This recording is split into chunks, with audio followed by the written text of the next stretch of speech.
Gujranwala traffic police का amplifier act के तहत एक्शन। गली मोहल्लों और सड़कों पर लाउड स्पीकर लगाकर सब्जी, फ्रूट और दीगर अशिया फरोख्त करने वालों के खिलाफ कार्रवाई करते हुए लाउड स्पीकर तोड़ दिए और वार्निंग जारी की। डीएसपी ट्रैफिक पुलिस गुजरांवाला का कहना है कि ये आवाजें शहरियों के लिए तकलीफदेह होती हैं। हमने इनके खिलाफ ऑपरेशन शुरू किया है।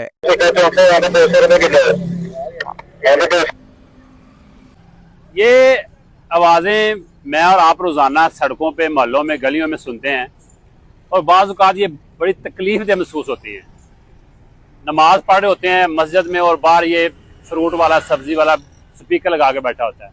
मोहल्लों में अगर घर में कोई मरीज़ है तो अंदर तकलीफ़ में है और बाहर ये स्पीकर लगा के बैठे, इनको कोई फिक्र नहीं है और ये रोज़ बरोज़ बढ़ता जा रहा है। और हमने आज से शुरू किया है इनके खिलाफ ऑपरेशन और हम इंशाल्लाह इनके खिलाफ भरपूर ऑपरेशन करने जा रहे हैं।